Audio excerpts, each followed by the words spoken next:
What's up everybody. अब ये नई सीरीज़ में मैं आप लोगों को बताऊंगा कि वीपीएस क्या होता है और डिजिटल ओशन किस तरह इस्तेमाल करना है, क्या डिजिटल ओशन के अलावा कुछ और इस्तेमाल नहीं कर सकते। तो ये सारी चीज़ें जो है मैं यहाँ पर आप लोगों को बताना चाहता हूँ। तो कई लोगों ने मुझसे बोला था कि हैरी भाई हमको कुछ ऐसा बताओ कि हम लोग जो है आराम से डिजिटल ओशन को यूज़ कर पाएँ, हम लोग वीपीएस से कंफर्टेबल हो पाएँ। तो बढ़िया यार, तो चलो आ जाओ इस चीज़ को जो है स्टार्ट करते हैं। तो देखो वीपीएस क्या होता है, सबसे पहले वीपीएस की बात करते हैं कि वीपीएस क्या होता है। तो अगर मैं इसकी फुल फॉर्म लिखूं तो वो होती है वर्चुअल प्राइवेट सर्वर। तो वीपीएस हमारा कुछ नहीं है, वर्चुअल प्राइवेट सर्वर है। सिंपल सी चीज़ है, ठीक है। लेकिन अब यहाँ पर ये वर्चुअल प्राइवेट सर्वर इस्तेमाल क्यों करना है? देखो, मान लो आपने एक वेबसाइट बनाई, मैंने एक सिंपल सी एक वेबसाइट बनाई, मैंने HTML का इस्तेमाल किया। मान लो मैंने सिर्फ HTML का इस्तेमाल किया, कुछ मैंने डाला ही नहीं, CSS भी डाल दी थोड़ी सी, चलो, और जावास्क्रिप्ट भी मैंने थोड़ी सी उसमें डाल के उसको थोड़ा और वो बना दिया।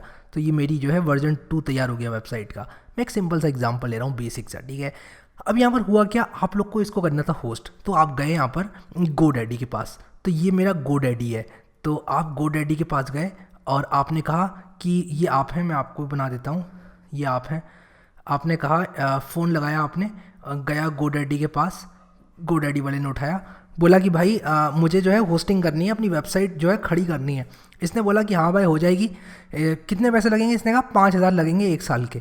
तो 5,000 रुपये पर ईयर मैं आपसे चार्ज करूँगा, इसने ऐसा बोला आपको, ठीक है। अब आपने जो है इसको 5,000 रुपये पर ईयर दे दिए और इसने आपकी वेबसाइट होस्ट कर दी। अब ये बंदा क्या कर रहा है, ये बंदा भी सर्वर्स खड़े कर रहा है और आप जैसे कई लोगों को एक ही सर्वर पे वेबसाइट होस्ट करवा दे रहा है। तो मान लो ये सर्वर है। अभी सर्वर क्या होता है? सर्वर कुछ नहीं है, सिर्फ एक कंप्यूटर होता है। बस वो क्लाउड पे एक कंप्यूटर है। सर्वर आपको ज़रूरी नहीं है क्लाउड पे हो, लेकिन जनरली जब हम सर्वर की बात करते हैं तो मोस्टली क्लाउड पे ही होता है। क्लाउड पे मतलब कि कहीं पर डेटा सेंटर है, कहीं पर रखा हुआ है सर्वर, और वहाँ उसको सर्वर को आप इस्तेमाल कर रहे हो लॉगिन करके अपनी कमांड प्रॉम्प्ट से। तो इंटरनेट के थ्रू आप वहाँ पर कमांड भेज रहे हो और सर्वर कंप्यूटेशन करके आपको वापस कुछ भेज रहा है। इसी सर्वर को आप कॉन्फ़िगर कर सकते हो इंटरनेट पे वेबसाइट सर्व करने के लिए। तो ये बंदा क्या कर रहा है, ये बंदा इस सर्वर में कुछ ऐसे प्रोग्राम इंस्टॉल करेगा जो कि आपकी वेबसाइट भी इसमें खड़ी कर देगा और आपके जैसे 50 और लोगों की वेबसाइट इसमें खड़ी कर देगा। उससे क्या होगा, सिंपल सी चीज़ है, इस बंदे को फ़ायदा होगा और ये 5-5 हज़ार सबसे ले लेगा और सर्वर खड़ी करने की जो कॉस्ट है वो उसमें से माइनस करके अपना प्रॉफिट ले लेगा। और ये बंदा कुछ गलत भी नहीं कर रहा है, मैं ये नहीं कह रहा हूँ ये बंदा चोर है। ये बंदा बहुत अच्छा है और अच्छी सर्विसेज प्रोवाइड कर रहा है। और वो लोग जो कि प्रोग्रामर्स नहीं हैं, जो लोग झंझट में नहीं पड़ना चाहते, या फिर जिन लोगों को सिंपल सी एक वेबसाइट होस्ट करनी है वो भी सिर्फ कुछ महीनों के लिए, तो उनके लिए ये टेक्निक बहुत अच्छी है। लेकिन एक ऐसा इंसान जो कि एक बड़ा बिजनेस खड़ा करना चाहता है और एक ऐसा इंसान जो कि चाहता है कि वो सही से ये सब करे काम, सही से ये सब क्या काम करे, ये सब अपनी वेबसाइट्स को मैनेज करे। मान लो मुझ जैसा बंदा जिसकी 10-10, 15-15 वेबसाइट चल रही होती हैं, क्या उसके लिए फिजिबल है ये सब करना? बिल्कुल नहीं। वो 5-5 हज़ार रुपये हर वेबसाइट के नहीं दे सकता।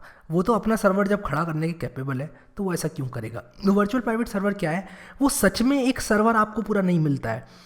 किसी ने एक सर्विस प्रोवाइड कर रखी है, उसने वर्चुअली आपको एक सर्वर बना के दे दिया। उसने कहा कि भाई सर्वर की कॉस्ट है $5 पर मंथ, ठीक है, मान लो उसने ऐसा बोला। उसमें आपको मान लो मिलेगी क्या, कितनी रैम मिलेगी? मान लो आपको मिलेगी 1 GB ऑफ रैम मिल जाएगी और 20 GB आपको मिल जाएगी डिस्क स्पेस। अब यहाँ पर इस बंदे ने मान लो ये सर्वर 100 लोगों को असाइन कर दिया। 100 में से किसी की भी एक वेबसाइट पर ज़्यादा ट्रैफिक आ गया तो बाकी के 99 लोग भी सफ़र करेंगे। ये बात बहुत इंपॉर्टेंट है यहाँ पर, ठीक है। ये जो शेयर्ड होस्टिंग है, इसको हम शेयर्ड होस्टिंग भी कहते हैं। तो मैं यहाँ पर लिख देता हूँ शेयर्ड होस्टिंग, इसको शेयर्ड होस्टिंग भी कहते हैं, ठीक है। ये शेयर्ड होस्टिंग वाली कहानी हो गई। अब वर्चुअल प्राइवेट सर्वर क्या होता है, कैसे खड़ा करना है, हमें कैसे मिलेगा, इसकी बात करते हैं। तो यहाँ पर एक कंपनी है, एक कंपनी नहीं है एक्चुअली, बहुत सारी कंपनीज़ हैं। तो मैं यहाँ पर बात कर रहा हूँ डिजिटल ओशन की, एक कंपनी की बात कर रहा हूँ। ये हमारा प्रोवाइडर है, वीपीएस का प्रोवाइडर। ज़रूरी नहीं है कि यार ये वीपीएस का प्रोवाइडर डिजिटल ओशन ही हो। मैं ये नहीं कह रहा हूँ कि ये प्रोवाइडर डिजिटल ओशन होना ज़रूरी है, लेकिन मान लो ये अभी आपने डिजिटल ओशन चुना, ठीक है, मैं DO लिख देता हूँ यहाँ पर। तो ये डिजिटल ओशन आपका सर्विस प्रोवाइडर है। आप गए इसके पास, आपको यहाँ बना देता हूँ। आप गए इसके बाद आपने कहा भाई $5 मिलेंगे तुमको, मतलब आपने नहीं बोला ऑब्वियसली है, पर ईयर नहीं, सॉरी पर मंथ मुझे लिखना था। तो मैं इसको ज़रा हटा देता हूँ और इसको हटा के मैं $5 पर मंथ लिख देता हूँ। $5 पर मंथ, ठीक है, आपने दिए इसको। इसने कहा ठीक है भाई, ये सर्वर तुम्हारा, ये सर्वर है, ये सर्वर के लॉगिन क्रेडेंशियल्स हैं। ये सर्वर नहीं देगा आपको, सर्वर के लॉगिन क्रेडेंशियल्स देगा, कहेगा ये लॉगिन डिटेल्स हैं, तुम क्या करो, तुम इन लॉगिन डिटेल्स का इस्तेमाल करके इस पर लॉगिन करो और इसको इस्तेमाल करो जब तक मुझे तुम ये पैसे देते रहोगे। कौन से मैंने यहाँ पर थोड़ा सा गंदा कर दिया इसको, कोई बात नहीं, इसको आप लोग माइंड मत करना। अब यहाँ पर क्या है कि आपने इसको ही पैसे दे दिए, आपको सर्वर मिल गया, बहुत बढ़िया, ठीक है। अब इस सर्वर पे आप कुछ भी कर सकते हो। अब क्या होगा, अगर मान लो आपने इस पर 10 वेबसाइट्स होस्ट कर दी, ठीक है, आपने कहा यार मैं इस पर 10 वेबसाइट्स होस्ट कर रहा हूँ, तो मैं यहाँ पर लिखे देता हूँ 10 वेबसाइट्स, ठीक है, 10 वेबसाइट्स आपने होस्ट कर दी, इस पर 100 लिख दिया मैंने, 10.0 लिख देता हूँ, 10 वेबसाइट्स आपने यहाँ पर होस्ट कर दी। तो क्या होगा, अगर आपकी किसी भी एक वेबसाइट पे ज़्यादा ट्रैफिक आएगा तो आपका पूरा सर्वर डाउन होगा, उसकी कोई एक सर्विस डाउन हो जाएगी, जैसे मान लो MySQL डाउन हो गई, ये सब चीज़ें आपको इस तरह की प्रॉब्लम फेस होगी। लेकिन किसी दूसरे बंदे की वेबसाइट पे ट्रैफिक आने से आपको कोई फ़र्क नहीं पड़ेगा, उसका सर्वर अपना है, तो आपने अपना इन्वायरमेंट एक तरह से यहाँ पर आइसोलेट कर लिया। आपने ये कह दिया कि भाई ठीक है ये सर्वर मेरा है और इस सर्वर पर अब मैं जो मन चाहे कर सकता हूँ, ठीक है। तो यहाँ पर ये एडवांटेज आपको मिल जाती है। ना कि शेयर्ड होस्टिंग में अगर आप लोग जाएँ तो क्या होगा, शेयर्ड होस्टिंग में बहुत सारे लोग होंगे, वो शेयर कर रहे होंगे एक सर्वर को और उसी सर्वर पे सबकी वेबसाइट खड़ी होगी। अब मैं ये नहीं कह रहा हूँ कि शेयर्ड होस्टिंग बुरी होती है, मैं बस ये कह रहा हूँ कि थोड़ी महंगी होती है, और आप जैसे इंसान जो कि कुछ लिनक्स के कमांड को डालकर अपना सर्वर खुद बना सकते हैं, सब कुछ अपना कस्टमाइज़ कर सकते हैं, और कोई ऐसा बिजनेस अगर आप लोग चलाते हैं कि आपको पता ही नहीं है कि कल आपके कितने यूज़र्स आ जाएँ, हो सकता है यार 1 मिलियन यूज़र्स आ जाए आपके पास, तो वो सारी चीज़ों के लिए आप लोग को तैयार रहना है। तो इसलिए हम लोग VPS को इस्तेमाल करते हैं।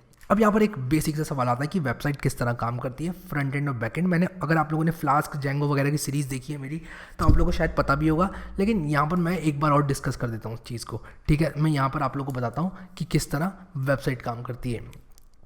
आपका सर्वर है, ठीक है, ज़रूरी नहीं है कि ये सर्वर जो है आपको सिर्फ इसी से बनाना है, डिजिटल ओशन से। तो यहाँ पर मैंने गड़बड़ कर दिया है थोड़ा, तो मैं फिर से यहाँ पर बनाता हूँ सर्वर। मान लो ये आपका सर्वर है, सर्वर, ठीक है, ये सर्वर है आपका। अब इस सर्वर पे आपने मान लो कुछ वेबसाइट्स होस्ट की हैं, मान लो आपने एक फ्लास्क में वेबसाइट होस्ट कर दी, एक PHP में होस्ट कर दी, और आपने जो है अपाचे कॉन्फ़िगर कर दिया। हम आगे करेंगे ये सब चीज़ें, लेकिन अभी मैं सिर्फ आपको बेसिक फंडा दे रहा हूँ। तो आपने क्या किया, PHP में कुछ ऐसा कोड लिखा जो कि क्लाइंट, मैं क्लाइंट बनाता हूँ सबसे पहले यहाँ पर, एकदम सही से आप लोगों को समझाता हूँ कि ये चीज़ किस तरह काम करती है। मान लो ये क्लाइंट है, ठीक है, इसका मुंह थोड़ा टेढ़ा है क्लाइंट का, लेकिन कोई बात नहीं। अब मुझे ज़्यादा अच्छी ड्राइंग नहीं आती यार, हंसना मत, ठीक है। अभी और ये भी मत पूछना कि उधर क्यों देख रहा है, सर्वर की तरफ क्यों नहीं देख रहा है, उसकी मर्ज़ी, वो जहाँ देखे, ठीक है। मान लो ये क्लाइंट है, अपना लैपटॉप लेके इसने बोला कि मुझे वेबसाइट दे दो, इसने बोला www.facebook.com, इसने बोला ऐसा। facebook.com के सर्वर ने बोला भाई ठीक है, ये लो लॉगिन वाला पेज, लॉगिन वाला पेज इसने भेज दिया। फिर इसने एक रिक्वेस्ट मारी कि भाई मेरा यूज़र नेम ये है और मेरा पासवर्ड ये है, मुझे लॉगिन करने दो प्लीज़, ठीक है। तब इसने कहा ठीक है 1 मिनट रुको, तो ये PHP चेक करेगा, और ये जो रिटर्न में भेज रहा है PHP, वो क्या है, कुछ नहीं है, HTML CSS जावास्क्रिप्ट ही है, HTML CSS जावास्क्रिप्ट ही है, ठीक है। और आपका जो क्रोम ब्राउज़र है वो उसको डिकोड करके आपको उस तरह दिखा रहा है जिस तरह आप देख रहे हैं। तो कुछ नहीं, जो बैकएंड होता है वो PHP हो सकता है, पाइथन का फ्लास्क हो सकता है, जेंगो हो सकता है, Node.js हो सकता है। उसका काम सिर्फ ये होगा कि वो आपको प्रोसेस करके देगा, इन्फॉर्मेशन को प्रोसेस करके, और क्या देगा, जो प्रोटोकॉल है वही तो देगा, HTML + CSS + जावास्क्रिप्ट देगा, HTML CSS और जावास्क्रिप्ट। फिर ये चीज़ आपके ब्राउज़र में जाएगी और आपके ब्राउज़र की जिम्मेदारी होगी कि आपको उस तरह डिस्प्ले कराए जिस तरह आपको रिक्वायर्ड है, ठीक है। और ये है हमारा बेसिक फ्रंट एंड और बैक एंड। HTML और बैक एंड में आप कुछ भी यूज़ कर सकते हैं प्रोसेसिंग के लिए, ठीक है। तो it's all about how you get this HTML in an easy and reliable manner. ये HTML, मेरा HTML से मतलब है HTML CSS और जावास्क्रिप्ट, मैं कह रहा हूँ जो स्टैटिक चीज़ है वो जनरेट करता है बैकएंड, वो जनरेट कर करके आपको सेंड करता है, और आपका जो ब्राउज़र है वो उसको डिस्प्ले कराता है जिस तरह आप लोग चाहते हैं, जिस तरह डिज़ायर्ड है, ठीक है। तो यार talk is cheap, show me the code, जैसे कि लाइनस टॉवर्ड्स ने बोला ही है, हम लोग अब थोड़ा सा कोड लिखेंगे। इनफैक्ट मैं इसको प्रोग्रामिंग नहीं कहूँगा क्योंकि हम लोग सर्वर पे कुछ कमांड्स चलाएंगे, बट यार कोडिंग तो कोडिंग है, क्योंकि हमें कुछ कभी कभी कमांड्स एग्जीक्यूट करने पड़ेंगे, और हम लोग को जो है थोड़ा सा लिनक्स की नॉलेज होगी, जो भी होगी मैं आप लोग को देता जाऊँगा। तो ऐसा नहीं है कि मैं आप लोगों से ये एक्सपेक्ट करूँगा आप लोग लिनक्स के प्रो बन के आए इस सीरीज़ में। मैं सिंपली आप लोग को दिखाऊंगा किस तरह आप लोग आराम से सस्ते में बहुत सारे लोगों की वेबसाइट एक साथ होस्ट कर सकते हैं, और आप लोग इससे पैसे भी कमा सकते हैं। बस ये है कि आप जिसकी भी वेबसाइट होस्ट करने की जिम्मेदारी ले रहे हैं, उसको जो आप प्रॉमिस कर रहे हैं वो डिलीवर करना, कुछ गलत काम मत करना। अगर आप लोगों ने मान लो यहाँ पर ले लिया $5 का सर्वर, और $5 का सर्वर लेके आपने मान लो 100 वेबसाइट्स होस्ट कर दी, ठीक है, और उसमें से जो है 36 लोग आपसे कह रहे हैं कि भाई वेबसाइट आधे टाइम तो चलती नहीं है, तो भाई ये $5 बढ़ा लो और इनसे पैसे भी ज़्यादा ले लो। मान लो 100 लोगों से आप लोगों ने पैसे ले लिए 1000 रुपये, ठीक है, ये पर मंथ की बात चल रही है। तो आपने ले लिए 30,000 रुपये और आपके खर्च कितने हुए 350 रुपये। तो ऐसा मत करना, ठीक है। आप लोग सर्विस भी प्रोवाइड करना, कॉस्ट अपनी उस हिसाब से आपको सेट करना है जिस हिसाब से आपका ट्रैफिक है, और उसके बाद उसी हिसाब से आप लोगों को अपना प्रॉफिट भी लेना है। तो ये सारा एनालिसिस हम लोग करेंगे। मैं आप लोगों को बताऊंगा किस तरह हम लोग अलग अलग तरह की वेबसाइट्स को होस्ट कर सकते हैं, और एक ही सर्वर में मल्टीपल वेबसाइट्स कैसे होस्ट की जाती हैं ये भी मैं आप लोगों को बताऊंगा। सो यार अभी के लिए thank you so much guys. अगर आप लोगों को कोई भी डाउट हो तो मुझे आप लोग डिस्क्रिप्शन में वैसे मैंने सारी जानकारी दे रखी है, लेकिन उसके बाद भी इस वीडियो को लाइक ज़रूर कर देना यार। तो यार लाइक जो है वो बहुत ज़रूरी है। मैं लाइक वाले बटन को कलर भी कर देता हूँ यहाँ पर। वैसे फेसबुक पे तो सॉरी यूट्यूब पे तो ब्लू कलर से होता है, बट एनीवेज मैं इसको भी यहाँ पर रेड से कर देता हूँ, कोई प्रॉब्लम नहीं है। सो यार इस वीडियो को शेयर ज़रूर कर देना और लाइक तो ज़रूर ही कर देना। और यार अभी के लिए इस वीडियो में इतना ही। Thank you so much guys for watching this video and I will see you next time.